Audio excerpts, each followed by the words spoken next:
What's good, everybody? It's man Big Dom coming live now to another True Players podcast episode. A little bit under the weather, but I got to come bless you guys for the podcast with my good friend, my good buddy, Matthew from Jacobin Sports Show and Knick's Bleav Pod, and also the author of thestrick.land. Listen, we got a lot to talk about. I've been wanting to get this man on the podcast because we got to talk about some Knicks stuff. A lot of Knicks stuff. Also, he's going to also bless us with some Jets talk because, you know, next week is the final week of the season for the New York Jets and the Giants. You know, a lot of disappointment that went on in NFL football for the New York teams. So let's get started with the Jets first because I don't want to. Let's start with the bad first and end up with the high of the New York Knicks right after. And the Mets. Yeah, we're gonna build up. We're gonna move on up this whole broadcast. So the reason I asked Dom if I could talk today about the Jets, which is not normally something I do, I stopped watching the Jets as a fan.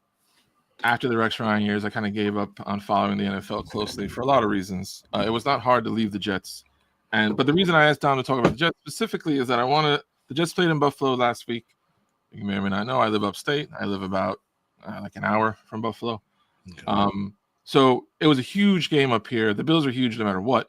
They're the only real team, but also the Bills were, in position to lock the 2 seed. It was like a big deal so it was a huge game up here.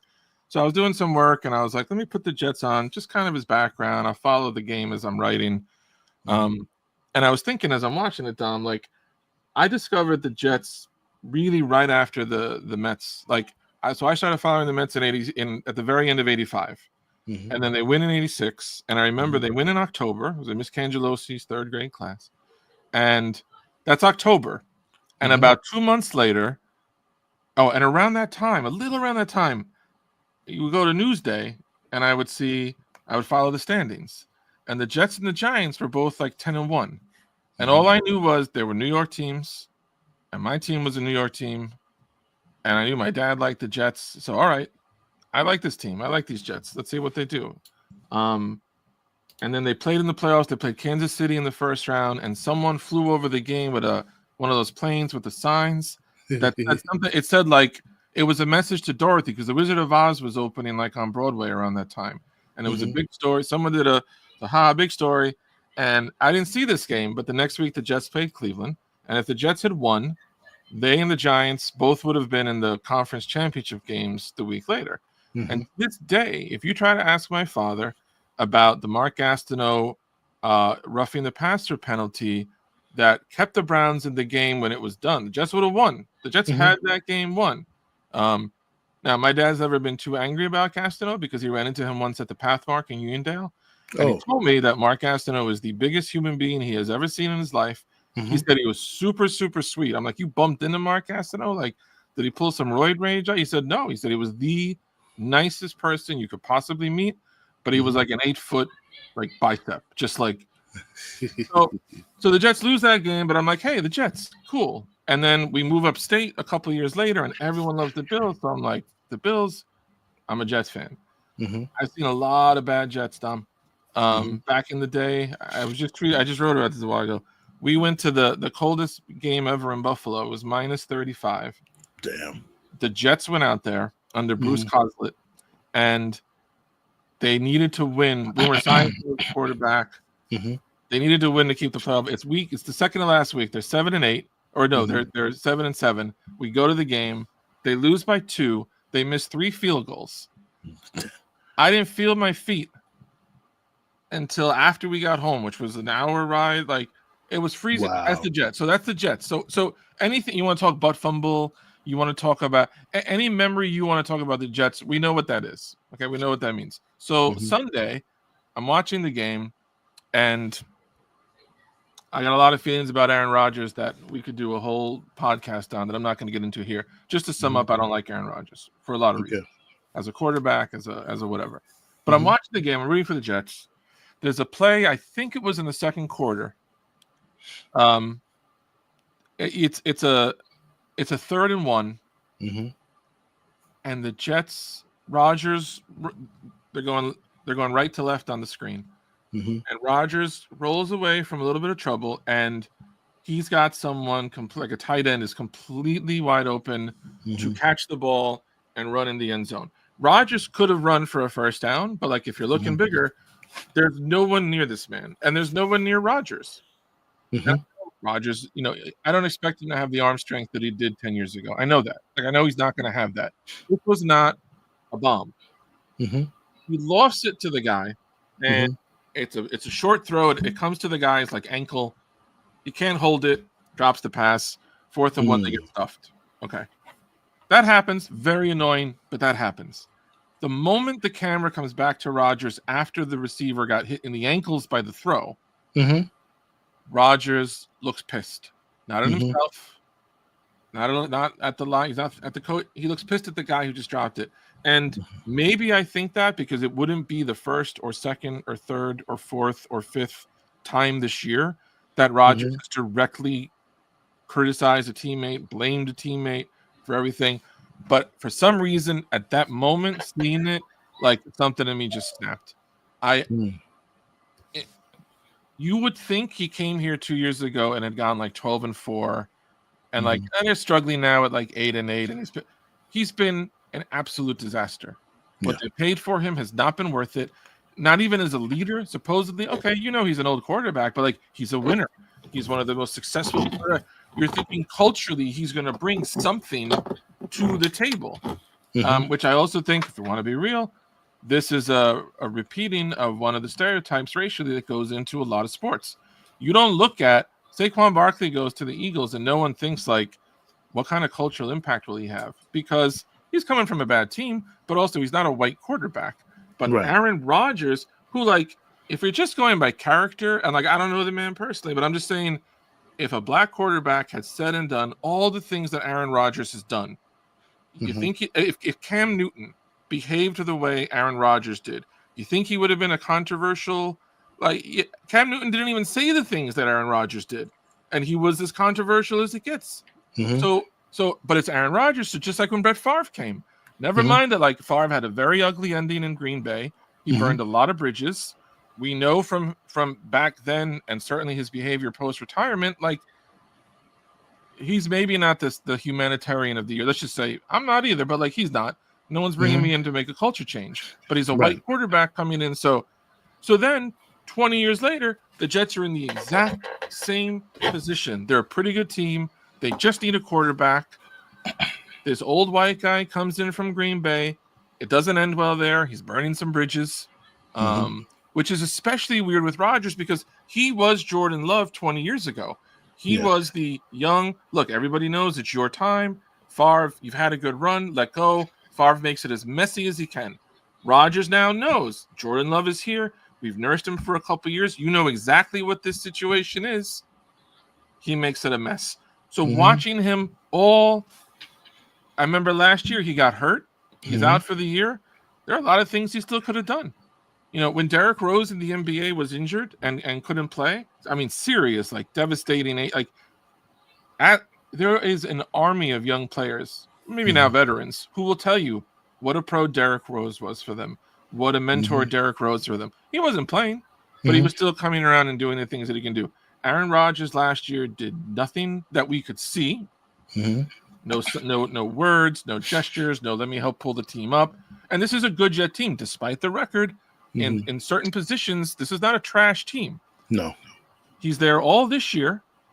How happy does Garrett Wilson seem having Aaron Rodgers spent now, this season with him, pushing him behind Adams? The beef. I there was a piece. I don't know if you got to see it or not. There was a piece in the Athletic right after. When was it? There was a very recent piece in the Athletic. Oh, it was about the Woody Johnson. It was a whole expose on like Woody Johnson and the mess of all these things. And one of the things that's come out this year is like Garrett Wilson, who you're terrible. You got to value your young guys. Garrett Wilson's one of those guys. And you're alienating him. So your 40-year-old carpetbagger quarterback can just keep like treating the NFL like a fantasy camp. I want Lazard. I want Adams. I want the coach out. They have bent over backward. They've done everything for Aaron Rodgers. He's done nothing to deserve it. Has there ever been a black athlete in New York City who's had this kind of treatment, who's done as little as Rodgers has done for a franchise, or maybe a white athlete? Can you think of any athlete who came to this city and did as little as he did for a team here and got treated the way that Rodgers has been treated? I can't really think of one. No, not at all. Like if you think, like, go ahead, man. I just think when it's all said and done, it'll turn out to be Brett Favre will be the better Green Bay quarterback for the Jets. It's already on that. Easily. Neil O'Donnell was better for the Jets than that has been terrible. But, and this is what I wanted to get to with all that ranting, and then what that piece got back to, and you know this as a longtime Knick fan, as a longtime fan of the Wilpon Mets, this is the reality of the world today. The reason it's a mess is there's a billionaire somewhere who doesn't give a shit as much as you do, and who doesn't know what he's doing, but thinks that he does. I would encourage anyone, I can't remember who wrote it, but it was a piece in The Athletic. It was a detailed rundown of everything this year that's kind of gone wrong with this team. And Rodgers gets blame. A lot of people get blame, but Woody Johnson is a problem. It is. I mean, I you know what it is. As much as we like to, pop jokes on the Wilpons, Woody Johnson not even on their level, because at least the Wilpons got World Series rings. And if we're really, the Wilpons were kind of cyclical. The Mets would be good for 4 or 5 years. They would stink for 4 or 5 years. They'd be good for 4 or 5. They would stink. The Jets, and this is what's weird with Woody too. When Woody took over from Leon Hess, the first, I think he inherited Parcells. Yeah. And the Jets were coming up. And Parcells left, and still for about a dozen years, by Jet standards, even though they didn't make a Super Bowl, it was probably the best run. If you go from Parcells to Al Groh, only 1 year, but like 9-7. Yeah. Herm Edwards, who until Rex Ryan, is probably the best coach, most successful Jet coach since Weeb Eubank. Then we get, I think, Mangini. We had Mangini in between, who's quite good, until he loses. They're 8-3 with Favre and Mangini, and then they get hurt, and then you get Rex. For 2 years under Rex. So for about a dozen years, when Woody first gets there, but as time is going on, Mangini came out of the Belichick tree, who came out of the Parcells tree, which is all going back still to the people under Leon Hess in that time.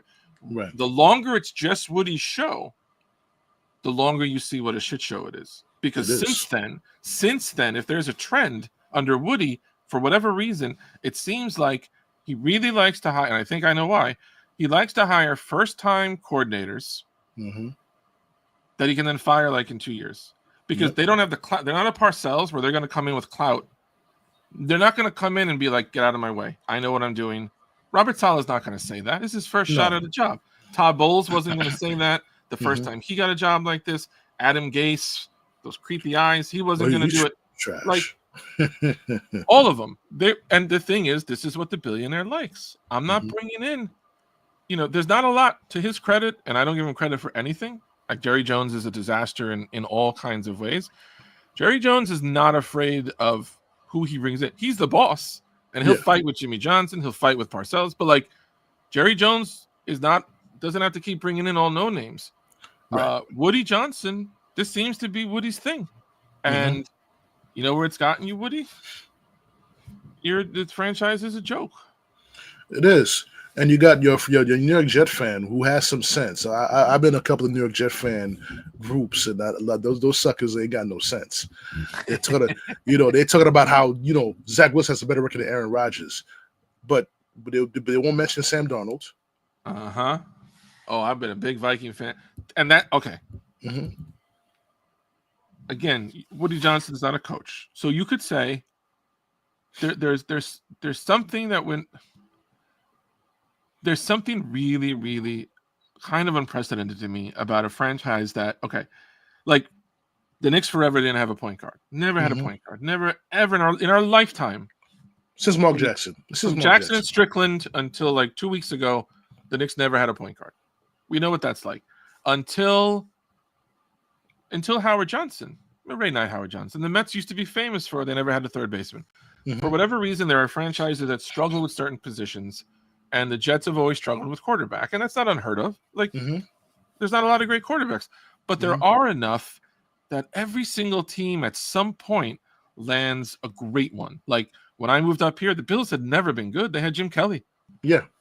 Even before Josh Allen, Jim Kelly is substantially better than anyone the Jets have ever had. Yeah. When Doug Flutie was a Bill, he might have been about as good. In my lifetime, Chad Pennington's the best Jet quarterback. Ooh. Like most consistently good. Vinny had the best peak. Yeah. Like Vinny's peak was the best. But in terms of a guy who for a couple of years was pretty good, I don't have anyone better than Chad Pennington. Just look in the division. The Bills have had Jim Kelly. He's a Hall of Famer. Josh Allen, he's a Hall of Famer. Dolphins had Dan Marino forever. Tua's way better than anyone on the Jets. The Colts used to be in the division. They had Peyton Manning and then Andrew Luck. The Patriots had Drew Bledsoe and Tom Brady, and they have a guy now that they seem like pretty happy with. The only one that somehow, and I loved when they got Darnold, I was so excited because big, strong. Okay, you don't give him an offensive line. Oh, no, everyone's going to struggle with that. Fine. Mm-hmm. I thought they gave up on him quickly, but okay, maybe you thought he was broken. Then I think in a 4-year period, they use a 3-pick and a 2-pick on quarterbacks, and it doesn't work with either one a lot for the same reason, which is you can't keep them upright. That to me is, even though that's a football failing, the fact that it happened over multiple regimes with multiple examples of the most important position arguably in all of sports, that's an ownership problem, because the guy who doesn't want to hire real coaches is not giving your quarterbacks the best possible coaching they can get, which means you're not putting them in the best position to succeed, which means what are you charging the fans for? Exactly. You're charging them for this shit. And I felt, I'm going to jump in, I felt Sam Darnold was sabotaged by Joe Douglas because he didn't draft him. I stand by that. I stand by that to the day it is, because Sam Darnold never had the weapons that Zach Wilson had with the Jets. He didn't have a Garrett Wilson to throw the ball to. Never. He didn't have a top flight defense to go with. He didn't have a Breece Hall. You remember better than I do. I don't remember them having a great running back then. Maybe I'm not thinking of someone. Who's Bilal Powell? Okay. Bilal, but he was always injured. Yes. So you saw the difference when he played and when he didn't play. The Jets would win when he played most of the time, and when he didn't play, they would lose. Yep. But I keep explaining this to these so-called Jet fans, whether all these groups that they talk to me. I said New York is a different beast. You cannot throw a rookie quarterback with a high draft pick right into the Wolves. Let him sit out. Let him absorb the New York spotlight. Eli Manning did it for 7 games. Eli Manning is a 2-time Super Bowl champion. Yep. Patrick Mahomes. Jordan Love did it. Love did it. Someone else I was just reading about. There are a lot of teams now that okay, come in, wait. Aaron Rodgers did it. We know that it works. Just Woody doesn't know that it works. And I truly believe I was never a fan of Zach Wilson. Never. From the time they drafted him, I was like, no way. No way. You could have dropped down, rebuild your offensive line through that way. You do realize whether it was Bill Parcells from 1997 to 2015 with the last winning record with Todd Bowles as his first time rookie head coach. Yes. The New York Jets had a top 5 offensive line. Oh yeah. Rating. Oh yeah. Didn't they get Mangold and Ferguson? Were they in the same, not the same draft, but they were were they in the same draft? So you know how incredible it is that on the same day they got basically half the line set for like a decade? Yeah. And they can't get. And it was seamless. It was seamless transition from Kevin Mawai to Mangold. Yes, seamless transition. Yes. No one. That's very typical of the Jets. Sometimes like Green Bay's like quarterback heaven. Other places are like wide receiver heaven. The Jets are center heaven. Like they're always very good at center. even back in the 80s and the early 90s, you had Dave Cadigan as a center for the team that won the Super Bowl. I don't remember his name, but I know the center. I'm gonna find it right now. I know the center was like, that guy's a legitimate, like a really good player. But yeah, you're right. They did have incredible center play like forever, and now the line, not for a little bit, has been a disaster. I think they finally solved the left tackle issue since D'Brickashaw Ferguson left with Fashanu. Too bad he got hurt. I like Fashanu. I like him. Once they started put him once they put him in his natural position, he flourished. He barely had any pressures on Aaron Rodgers. When he got hurt, then the pressure came back again. Yeah. So, you know, you got Brees Hall. You got all these weapons on offense. Now you got Devontae Adams. I got no problems with Devontae Adams, but I felt Aaron Rodgers' selfish pursuit of 500 TDs to be thrown to Devontae Adams cost the Jets a couple of games here. 1,000%. And again, this is the kind of thing that I remember this with Favre. Favre's career intersected a little bit with Deion Sanders. And I remember Deion Sanders used to get ripped apart all the time. He's a showman. He's all flat. He just cares about himself. Like the height of lazy American racism was that Deion Sanders played an NFL game and a Major League playoff game the same day and made it his business to do both. Yeah. And somehow, on a day that a black superstar did double the work, he was criticized for being selfish. Meanwhile, Brett Favre, I remember this. There was a game once, Favre threw a big touchdown, and he turned immediately, he took his helmet off, and he ran like 50 yards down the field. He's a joy, and the announcer, he's like a young boy, look at how happy, just how full. I remember talking to my father, we're watching the game, and I'm like, so when Deion does that, it's selfish. But when Favre does it, it's wholesome. And he's like, you know what that is? Like, you know exactly what that is. When I think of Aaron Rodgers, and I think of the fact that, like, not only have you not uplifted the culture, but like what you just described, the whole thing of I'm getting this individual record, which, look, man, it's not 756 home runs. Cool for you that it's 500 touchdowns, but like you're not the first one to do it. You're not the last one to do it. The world's not going to stop because you did it. So the idea that you're cheating the game and again cheating the fans because you want it just the way that you want it. If Cam Newton had done that, you would still be hearing about it today. So that to me, the final word that I have on Rodgers is it's not just that he's a poor quarterback right now. I know what he was. It's not just that he's a poor quarterback. It's not just all the extra crap that comes with him. That is whatever. But it's that he's actively detrimental to a franchise, that the last thing that they can afford, a neutral quarterback. Zach Wilson would have been better than this because Zach Wilson would just be a bad quarterback. He wouldn't be a selfish, contaminating quarterback. Prima donna. Yeah, prima donna. This man's got to go ASAP.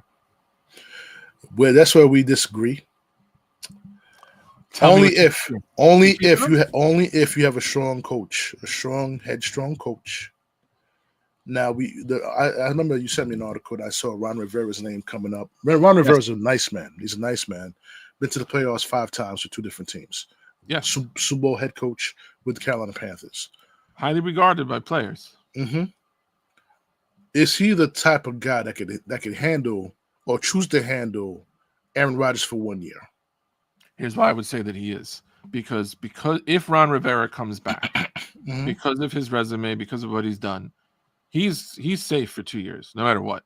And that's why you don't, this is my concern, if you're the Jets and you do another Saleh, a rookie coach, it's still kind of like, if you suck as a rookie, like they might fire you. You don't have any security as a rookie coach. You got less than Aaron Rodgers does. So maybe that's where a guy like Ron Rivera is. Like, yeah, he can come in and know, like, I'm going to be here longer than you. So you're going to respect me. The name that I want to hear what your thoughts are, because I'm always totally against this person, but I don't think he would take Aaron Rodgers. The one thing I know Rex Ryan will not do, I don't think he's going to take Aaron Rodgers nonsense if Rodgers would stay. If you could have Rex next year, and that meant he goes with Rodgers for 1 more year, would you rather have that, or would you rather say, whatever other outcome, I'll take it? Like, how do you feel about Rex? And how do you feel about Rex? And then how do you feel about Rex Rodgers? I think Rex will bring the defense back to elite status. Yeah, that's a given. That's a given. Him and Rodgers will butt heads. They're both prima donnas. They are. They're both the prima donnas. Now, if Rex Ryan couldn't convince Brett Favre to stay with him on his first stint, what makes you think he's going to be able to convince Aaron Rodgers to stay with him? I think, even though Brett Favre wanted to go to Minnesota anyway, he did. You could have at least had a conversation.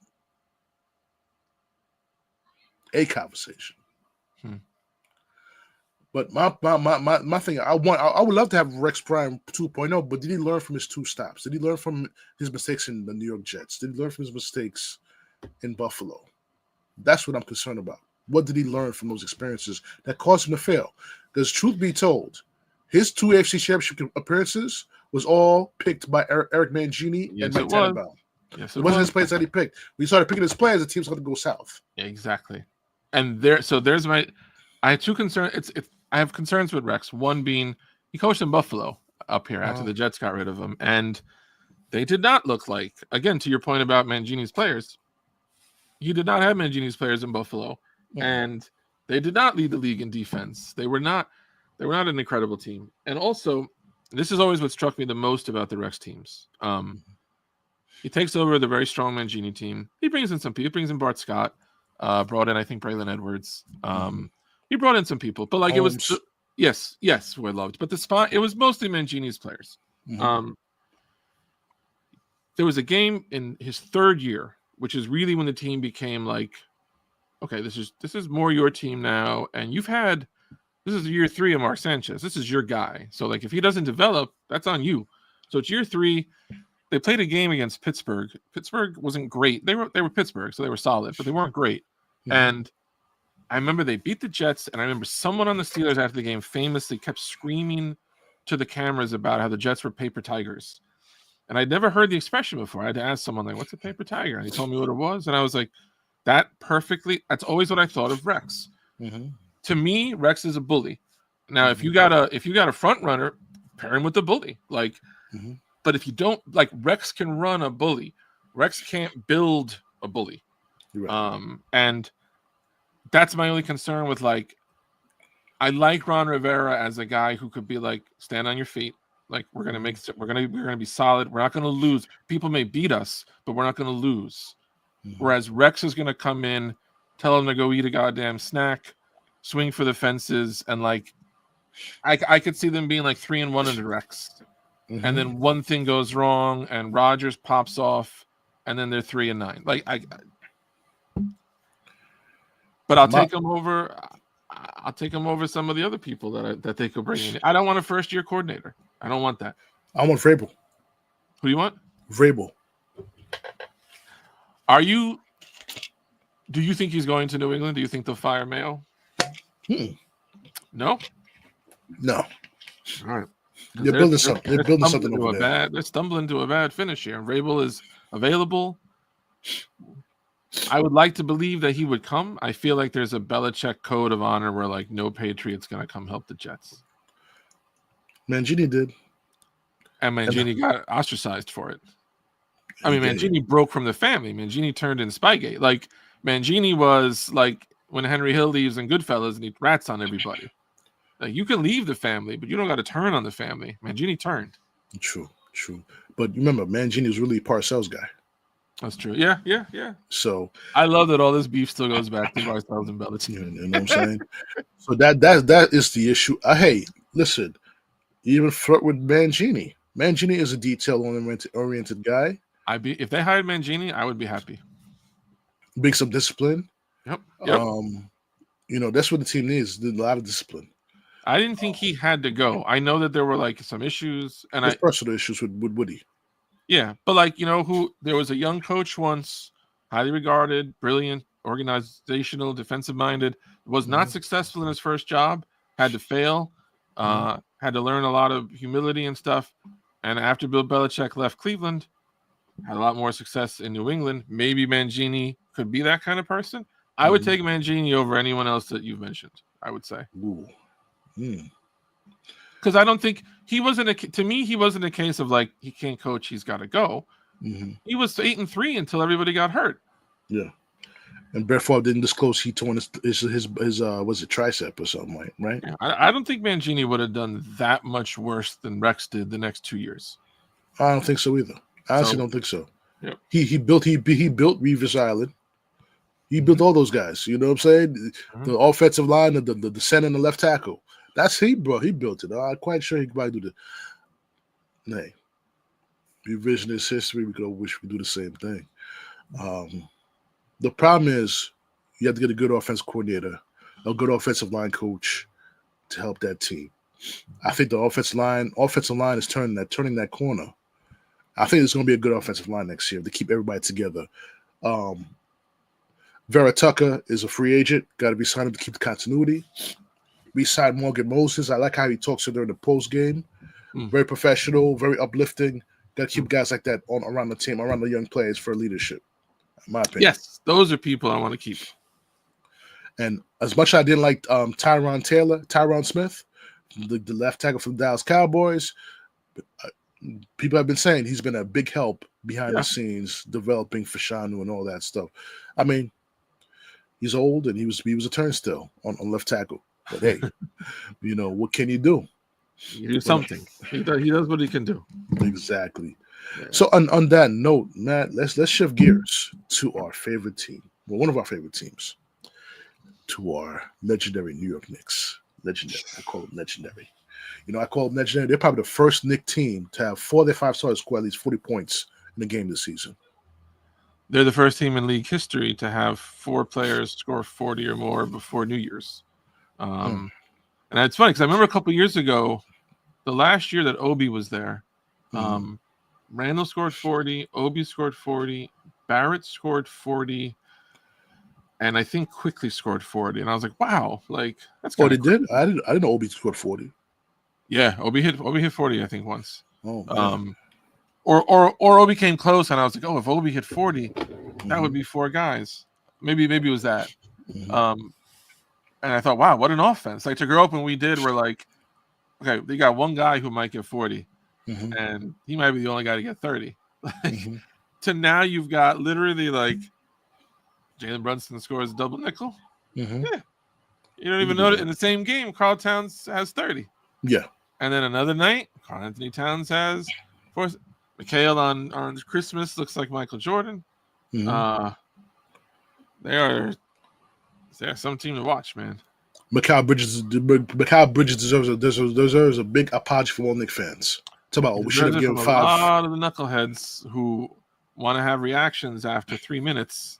You know what his 3-point percentage is for his career? 37%. You know what he shot last year? 37%. You know where he is now this year? 37%. 35%.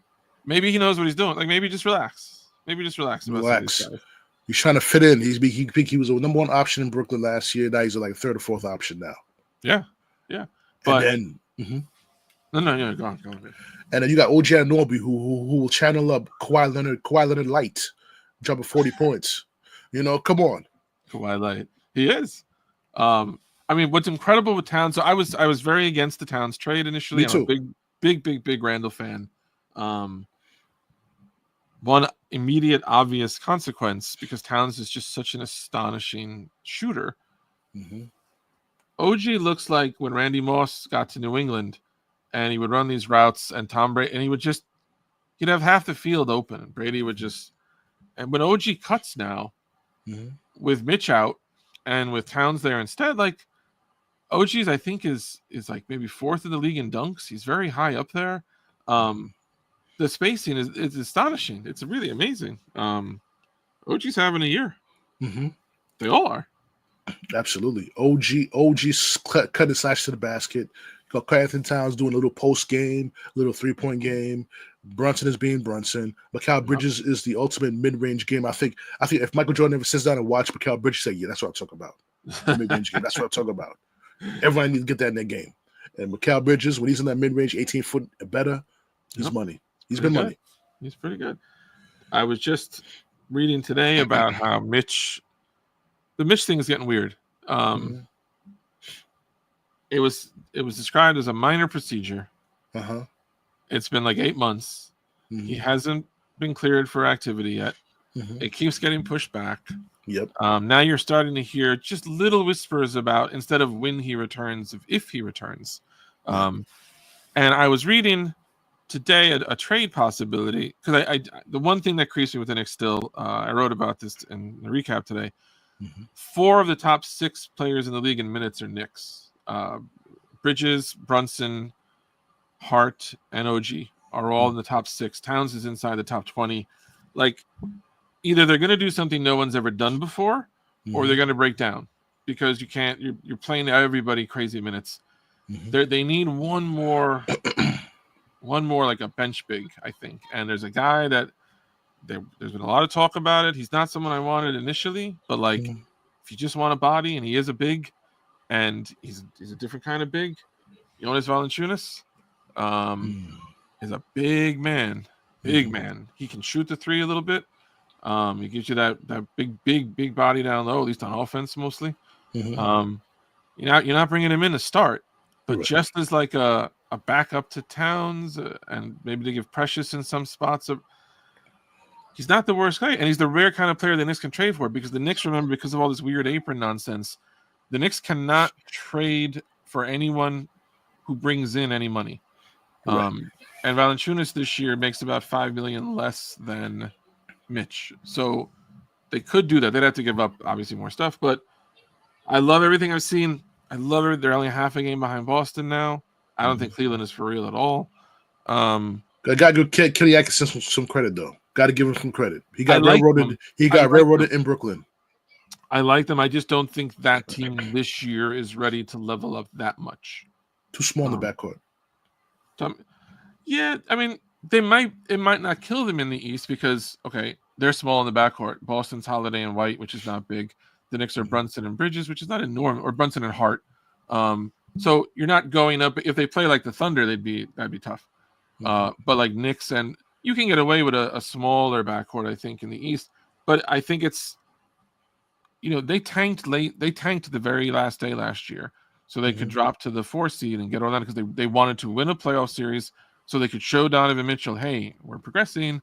Like, you should stay. There was a lot of where if they had lost that series to Orlando, he would have been gone. Culturally, I don't know that a team that does that 1 year later shoots all the way to the finals, particularly when there's 2 teams above them who have beaten them, like the Knicks, or who are the defending champions, like the. Like, I think Cleveland can get to the conference finals. I don't know if they can make the jump all the way, but one way or the other, I mean, here we are talking about the Knicks, and like, they're a half game behind Boston, and I think we all think they could beat the team that's number 1 in Cleveland. And it's been a long time. It's been a long time since you could say, yeah, let's talk about the Knicks in the finals. But you can. Absolutely. You really can. But they need another big. And I think they need another guy who could shoot. Shamet, I think, is big for them. Him coming now and being healthy. And there was a point in the 4th last night when Bridges and Anunoby were both off the floor, which never happens. But they could do it because Shamet gives them an NBA quality 2 guard. I'd be very interested. They liked him a lot before he got hurt at the very end of the preseason. If he stays healthy, he's like campaign. Like, he's a very nice back option. He's like a really good 5 starter. Like, he's good, man. He's good like that. But yeah, I think with a big and a shooter, a big and a wing that you can add to that rotation, like, you can go up against anyone and be like, here we go. You know who I like too? Sims had disappointment earlier this season, but now he stepped up his game when he got a chance to play. But that guy, Hawk Purty, every time he steps to the court, he does something good. Yeah, he's a project. I think the fact that he was playing early showed you like the issues that they were having with depth, because he was drafted as a project. But yeah, for what you've seen so far, even Dadier in the limited time that he played has shown like some nice stuff. But Porty to me is your case study, and like, okay, especially if you bring in someone else, you could trade Mitch. Not to underrate all that Mitch has done, but like, Porty is a project very similar to what Mitch was when they brought him in. He's a big, strong big strong dude, Mm-hmm. and has some interesting passing skills as well. Like he's a little. I'm not making him to be like Sabonis, but like he has some ball skills which Mitch doesn't really have. Right. I'm not trying to crap on Mitch, just saying. Mm-hmm. Yeah, Huck Forty. I like Huck Forty. So everybody's clamoring right. Like, well, we gonna get Dante DiVincenzo back next year. They're not getting Dante back. I mean, I don't like his attitude when he was traded to the Timberwolves. I don't like the whole that chemistry when they traded Cat when Minnesota traded Cat to the Knicks. They lost a lot of their development. Bringing those two guys into that locker room, in my opinion, because of the bad attitude. The thing with DiVincenzo is, and part of why they traded him. Once they brought in Bridges, and you've got Hart and you've got McBride, you don't need a third. Like there was no room for Hart and DiVincenzo once Bridges came in, because basically now you've got one's going to play next to him. What McBride monetarily, like they were never going to keep both of them, and DiVincenzo, I think he's a free. He may be.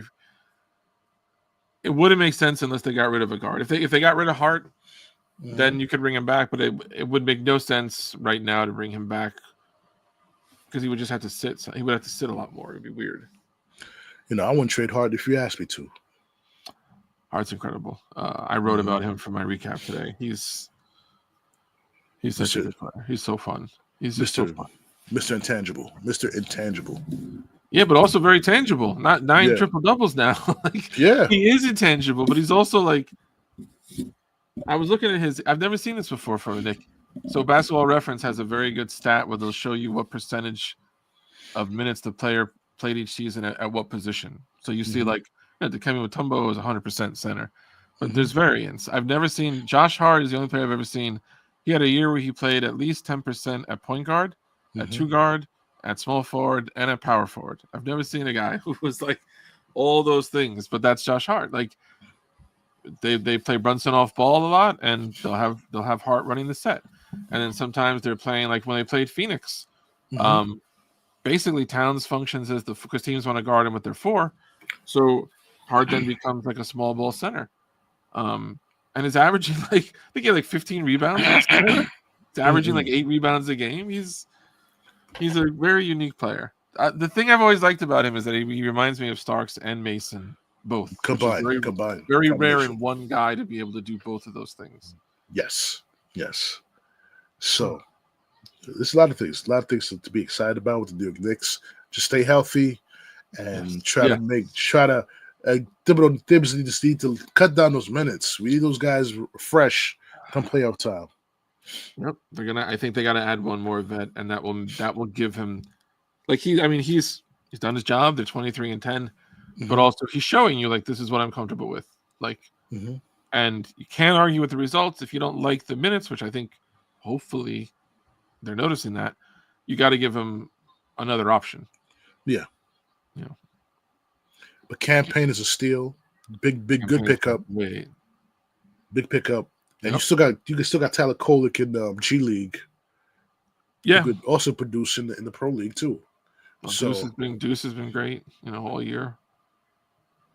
Deuce has been solid shooting, solid defense. They're good. I mean, you watch them play, like it's a good team. They've won 8 in a row on the road. Now the only thing to watch out for is their second half schedule is brutal. In terms of they got. What is it? They play right now. They're playing a stretch 5 out of 6. Later on, they have 4 out of 5 on the road, and then after that, they have 7 out of 8 on the road. They're gonna play the Thunder twice in a week coming up very soon. It's a tougher schedule, but they've done what they had to do. Like they've beaten pretty much the 23-10. They're 18-4 in their last 22 games. Like they've whatever this first 33 game test was. I probably got to give him an A. Cool. Yeah.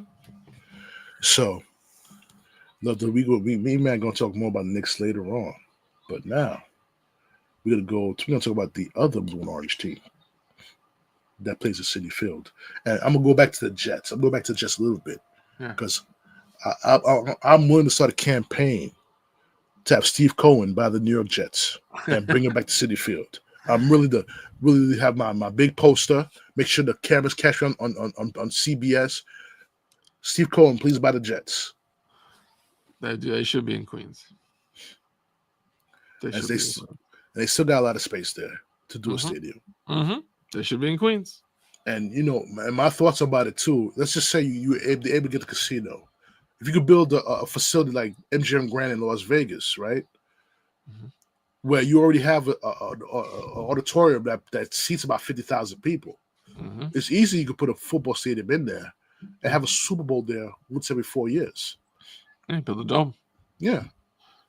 Well, remember they almost had that West Side Stadium was going to happen, but then the owner of your New York Knicks didn't want that happening. We didn't know that was. You and I both know he was going to block that. He did. So if Manhattan ain't an option, Queens looks pretty good. That he should have bought the Jets. That would have made more sense. It would make a certain sense. They got to get out of the Meadowlands. That field is trash.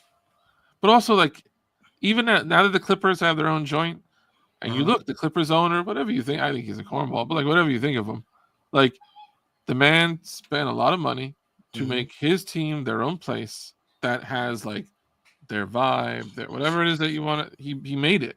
They got that weird wall now with all the fans. Like he made it a unique thing. I don't think there's two teams that share a stadium anymore, other than Jets and Giants in the same sport. I don't think there's another one. So, what's the Jet? Oh, come on, Woody. Like, what is the deal? I say Steve Cohen because Steve Cohen has the money to buy out that remaining lease and move him back right away. It does. And Citi Field is already built to house a football game. It's already built that way. I believe they have the retractable field underneath. So they're pretty much set for that if it comes to that. It's ready. So Woody doesn't want to sell. He should sell. He's abomination on the owner. He's gonna pass it on to one of his stupid kids who play Madden. We all know Madden reigns. We all know Madden reigns. He's gonna pass it on to his kids so they can make moves via Madden. We all know Madden ratings has been wrong before. Oh my god, yeah. But this is what I say, to take it back to the beginning, talking about Woody. This is what you got to deal with. And newsflash, Woody, if you didn't know, when you played Madden, I played Madden a lot. You could actually go into the settings and go into roster, edit player, and change their ratings anyway. So,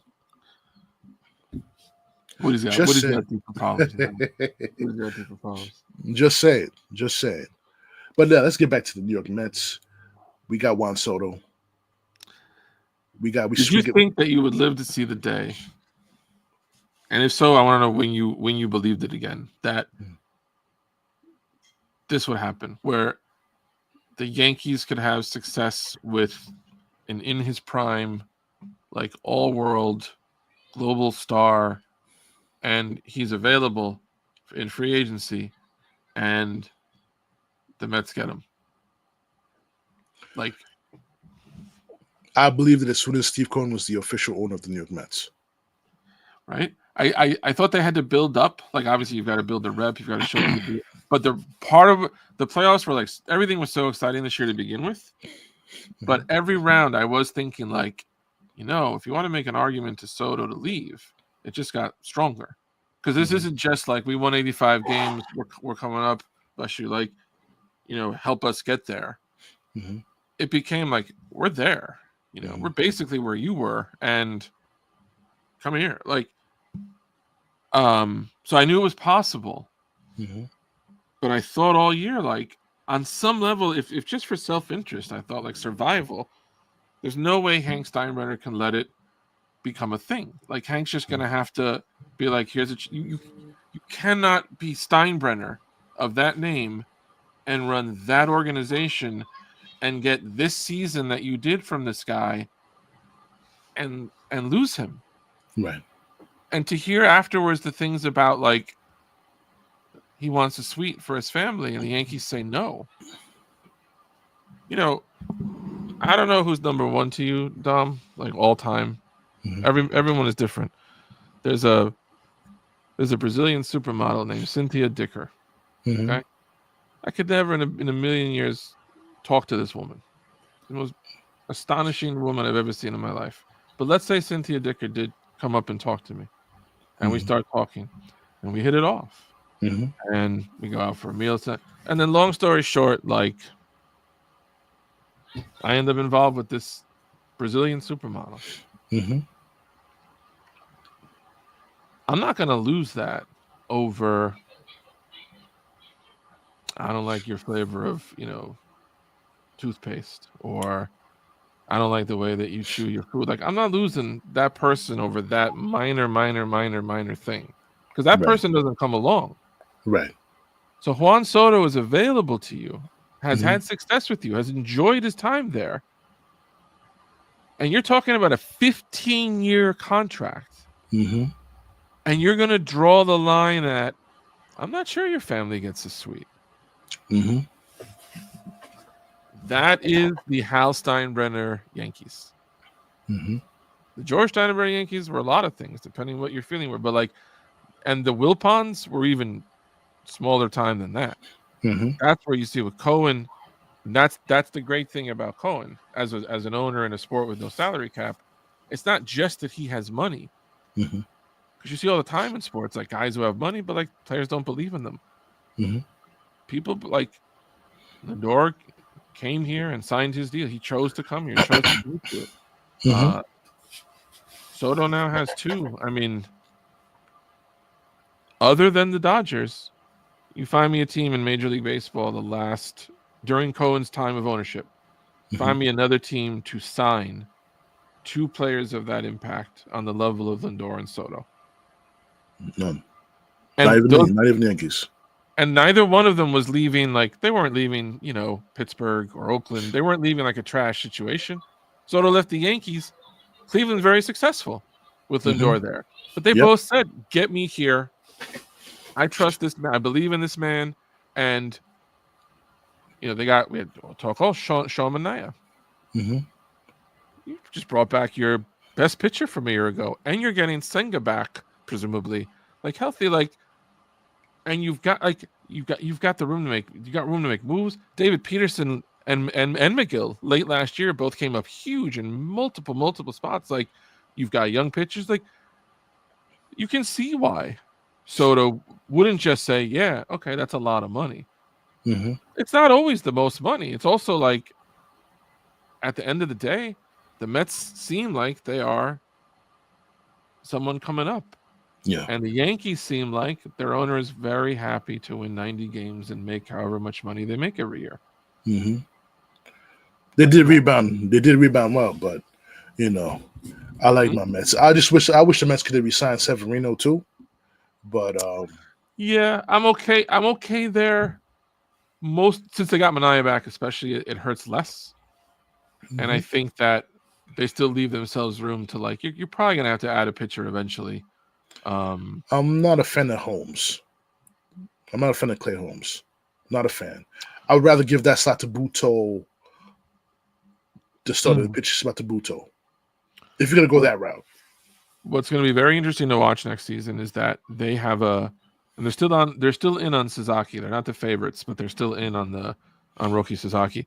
What's going to be interesting with Holmes is that Holmes profiles stuff-wise very similarly to I think Manaea, and like this Met pitching development lab thing that Cohen was like very gung-ho about starting, and that a lot of guys swore last year, like just like the Dodgers have like a pitching lab, the Mets have one, and a lot of the pitchers last year, Manaea among them, talked about how beneficial it was for them.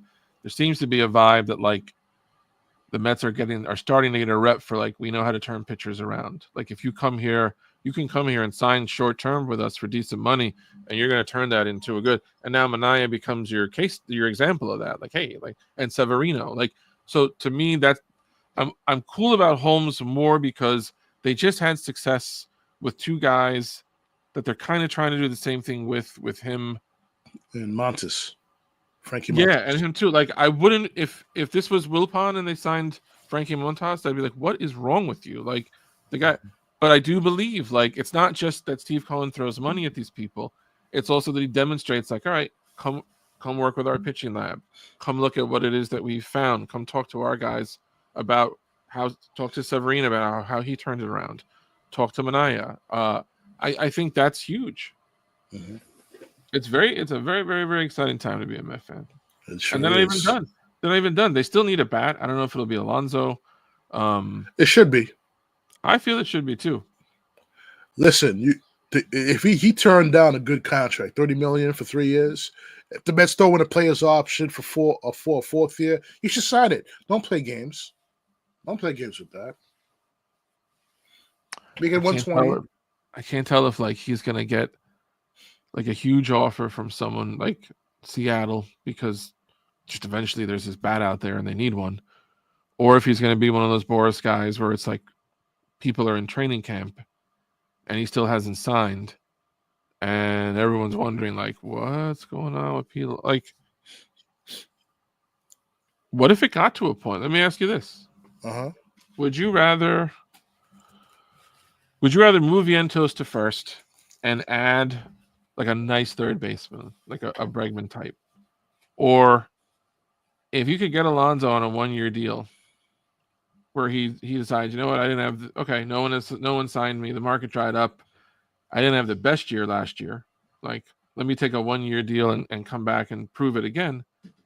Would you rather have I'll take Pete back 1 year, $30 million, or I move Vientos to first and I get a veteran to play third? Good question, but I don't like Pete on a 1-year contract, prove me contract. He's shown that he's not able to play under that type of pressure. He's proven that he's unable to play that pressure. So if you get Pete, you want Pete long term. 3 or 4 years, it should be fine. Yeah. It should be fine. I wonder if they could get 3 years. I wonder if they can get 3 years now that I just wonder about Seattle because Seattle they offered him 3 years. The Mets. Yeah, but I'm wondering if who offered him 3? Mets. 3 years, $90 million. I'm wondering if like I can Seattle very specifically like kind of have everything except they need a bat, and he works for them positionally. Like he would protect. His name is Julio. I think Julio Rodriguez is his name. They have a huge hitter there. And Seattle's a place that has money. Like they every now and then they spend it. If they don't sign him, I don't know how many other options he has to get more than 3. And if you're not going to get more than 3 somewhere else, Yankees getting Goldschmidt especially like closed off that nightmare. So come back to give Pete 3 and 100. That sounds fair. He's not gonna beat it. And if he wants, and if you want, give him an option after year 1. Say great, you hit 45 home runs next year, you can opt out, but we'll give you 3 and 100. And then bring that team back. Fair enough. And you got maybe a healthy Ronnie Mauricio, which is some bat. Oh yeah. Don't forget that bat. Oh yeah. He has to get an outfield glove for spring training. I think that's where he's going to be. Mostly he's going to be now. Center field, or I mean, I could in a pinch I could put Nemo out there in center field, but I'd rather not. No, I don't think they want to play him there. I keep wondering about second base, and I keep wondering like. That would be Acuna. It could be him, but like, if you go through spring training, let's just say, and Acuna hits 250, and Mauricio hits 380, like, are you giving it to Acuna, or like, are you gonna say, look, man, Ronnie's earned it, at least the chance to start that. That dude can hit, and Ronnie's a switch hitter. Is he? Yeah. Damn. Oh, so then even more. Let me double check that. I heard he was a switch hitter. Let me just double check that, just to be sure. I don't want to throw fake news out there. Nothing that in the world. I take pride in not putting out fake news on the True Players. True Players show is legitimately peer-reviewed information only. Yes. And it makes me wonder also, is McNeil someone you trade? Is he someone you keep for depth? Because I would think Mauricio or Acuna, you're going to want to get one of them. But maybe you bring him off the bench more next year as like a utility guy. I'm torn between I'm torn between Jeff McNeil. because I know on his best day, we both seen him in his best performance, batting champion. Yeah. You know what I'm hits saying? Lefties, hits righties. Mm-hmm. Has some pop. Uh, Very easy player to root for, but he's in his 30s now. Yeah. Not very fast, not very athletic. He's a great. I love him as a utility guy. See, I would think McNeil would be a guy you could keep who, like, he could play some third, he could play some second, he could play some corner outfield, he could pinch hit. Like, he's the kind of utility player that teams are always looking for. I would think if you're going to keep Mauricio or Acuna, though, you want them getting at bats every day as long as they can handle it, rather than pinch hitting and spot like. But yeah, I like McNeil, but I don't. I think I want someone a little more dynamic. Yeah. I guess it's second probably. Yeah. Ronnie Mauricio is a switch hitter. Wow. Okay. So even there, true players as always, leading you in the correct path. But also that's good to know. This is according to Major League MLB.com. All right. So don't forget that man. That man can hit. I was a big fan of Ronnie Mauricio. I remember that. You were a big fan of him. Very big fan of his. The potential of the explosiveness as a player. Yeah. Is there. That's it. If you remember 86, like there's guys who come off the bench, and then there was like Kevin Mitchell. That wasn't just like any dude coming off the bench. That's how Mauricio right now can be. Like that's thunder off the bench. Yes, and then you know what it is? My father always said this, Matt. One of the worst trades the Mets made was trading Kevin Mitchell. Ended up having him being an MVP at 89. I'm trying to remember who they traded Mitchell for. Kevin McReynolds. Was he in that deal? Yep. Yes, you're right. He went to the Padres. And then he signed with the Giants. He signed with the Giants. I always forget he was a Padre. I was just talking to my dad about Kevin McReynolds. What made it worse was that Mitchell blows up into an MVP.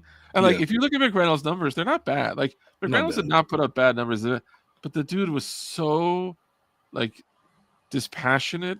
Like he just looked like he was going. It's not fair to people, but like he looked like it came so easy. He didn't look like he was trying. In 86, Matt, when I was a young buck. We were both 8 years old at the time. Yeah. And for me to watch Kevin Mitchell play shortstop, third base, outfield, I was like, this guy, and they were concerned about his. He played catcher that year too. Really? I didn't know that. He might have played. He played almost everything. I remember. Yeah. Also being like, you can do that. Why doesn't everyone do that? That's so fun. And then 2 years later, he's like an MVP and it's just playing third base. And I'm watching Kevin McReynolds, hands on his knees in the outfield, looking like a little leaguer who just wants to go home. Easily could have been our left fielder after the Danny Hebe and George Foster fiasco. He was better than George Foster. I'll say that. He was much better. I met George Foster. He came to Uniondale. There was an event at it was on I think it was on Front Street. I think I saw the photo. I had a little I wear a little shirt with that Ghostbusters logo, and my dad's like he said, take a picture with George Foster. So I'm like on George Foster's lap. I do not look comfortable. George Foster, he's got his hand out, he's got a big smile on his face, and I just look as white as the ghost on the thing. I'm like, get me out of here. George Foster. I mean, great player for the big red machine, but he came to New York. He got fried by the media. I remember the day that I didn't know George. I didn't know for a few years that George Foster's passed. I just knew him as a Met. So I was like, oh, this guy sucks. And I remember George Foster had 50 home runs. George Foster's big red machine, and my dad had clued me in, George Foster also had a very different racial experience coming into New York than a lot of guys do. And Gary Carter didn't go through that. No. Keith Hernandez didn't go through that, but George Foster, Juan Samuel, these guys went through that.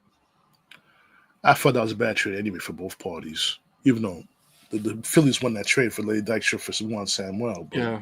Yeah, that was a bad trade all around. I'm going to jet soon, but let me just you and anyone who's interested, just in case, because you just reminded me of this. I forgot that Greg Jeffries. He was in that trade, or was that a separate move? because Greg Jeffries in '89 is a Philly. And the last day of the season, the Mets at Shea played the Phillies, or the second to last day of the season. The Mets played the Phillies, and Roger McDowell was pitching, and McDowell had some kind of beat. Jeffries had an attitude coming up that had bothered a lot of the Met veterans. Like Greg Jeffries was not popular. It was a big story at the time. And McDowell in particular didn't like him. You could see this on YouTube.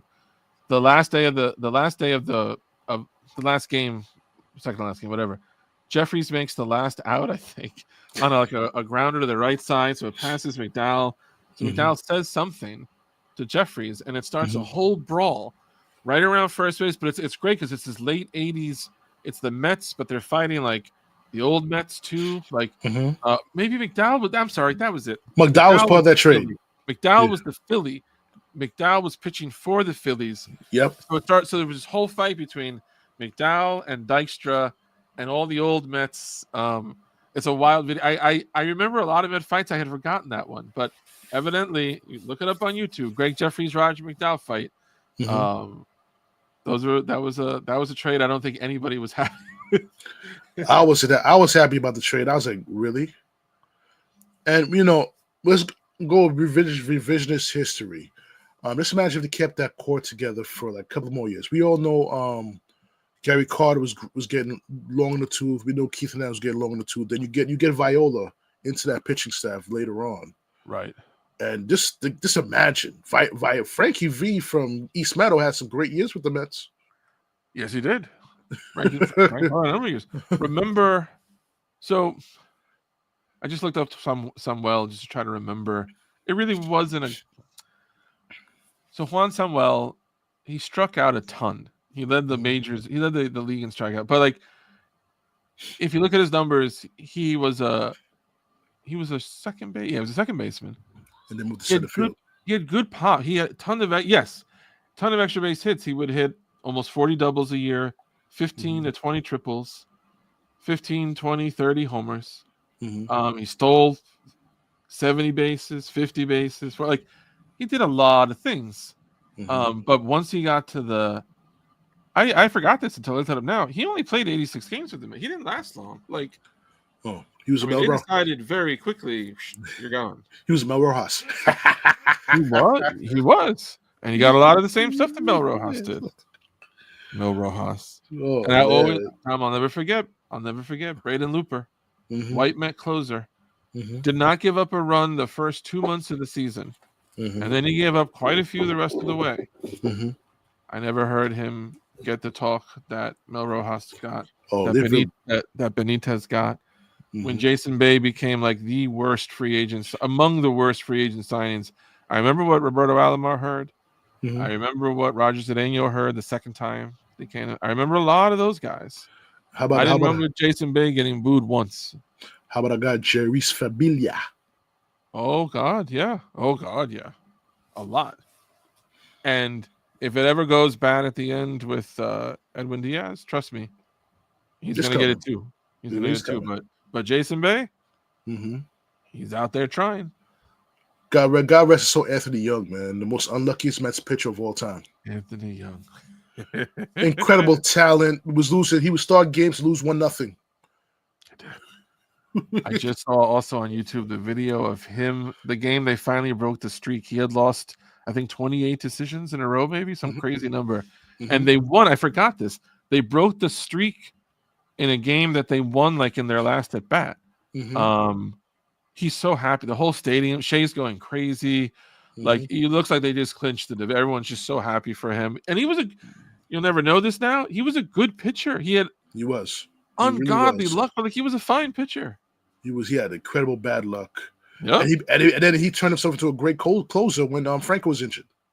Yes, he did. He did have some. Yes, he did have some nice times there. Yeah. So God rest his soul, man. That's one of the guys I do wish he had a better luck with him in the Met uniform. Yep. Who else? Who else I wish had a better luck in the Met uniform? I'm trying to. I'll give you a guy that I remember when they traded this guy. I was pissed off.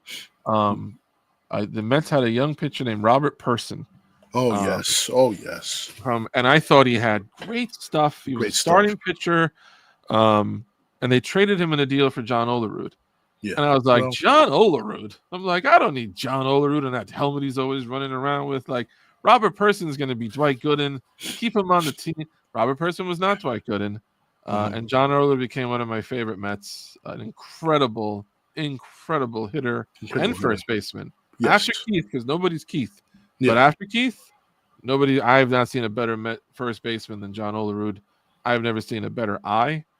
Soto will probably now be the new one. But till now, John Olerud, unbelievable. But Robert Person, man, that was going to be my guy. And when they traded him, I was like, I can't believe it. Another guy too, Carl Everett. I loved Carl Everett. Carl Everett was fun. He was a lot of things. Carl Everett was a very, very colorful personality. At a time when the Mets were bad and boring, he really stood out. He was a nice Carl. I was glad to have Carl Everett around. And another guy who became an all-world Hall of Famer when he left the Mets, Jeff Kent. Jeff Kent, who went out with they got Jeff Kent in the Ryan Thompson. They got them both. Ryan Thompson in the David Cone trade. Yeah, and Thompson, everyone was excited about because he was an incredible athlete, had a cannon arm, very fast, but he just could not hit an off-speed pitch. And Jeff Kent would just guy could hit, man. He would hammer it the other way, and he would rope these doubles, and he had pop. And even then, you would hear about he kind of seems like a dick, but he could hit. And yeah, I mean, a legendary for years. Him and Bonds in the middle of that lineup. Was 30, 100, 30, 100, 30, 100. If he's not in the Hall of Fame, I don't think he is. No, he's not Hall of Fame yet. And I feel like for a second baseman, why is he not in there? There's his numbers comparable to Sandberg. Yeah. There's not by MLB standards. I would do things differently if it was my own Hall of Fame, but by their Hall of Fame, he belongs in the Hall of Fame. Definitely. All right, man. I could reminisce with you all day about this. Another episode. We Yeah. On that note, we'll give us something else to talk about. Absolutely. Maybe we'll talk about picking up a new pitcher or new trade with the New York Knicks. But on that note, and my nose has been running. A little bit under the weather. Out a virus to bring you people the top in sports entertainment. Exactly. I want to thank Matt for joining me on this podcast. We want to wish everybody a happy and safe New Year. If you're driving to someone's house, please don't drink too much or hang out the house until you sober up. Get that Uber. Especially if you're downstate New York and Uniondale and stuff, the cops will be on the loose. Yeah. Watch it. And please remember, the time to figure out your plan is before you start partying. If you try to figure it out while you were partying, you're not going to come up with a good plan. Not at all. But have a good time, everybody. Dom, I hope you have a good New Year's. You too, Matthew. Definitely. But on that note, everyone, subscribe to the podcast, True Players Podcast. Also, read the article thestrick.land by Matthew. He is providing great insight on the New York Knicks and other subjects involved as well. Very intuitive. You learn a lot from reading his articles. All right. So on that note, it's your man Big Dom signing off. Matthew signing off. Peace. God bless.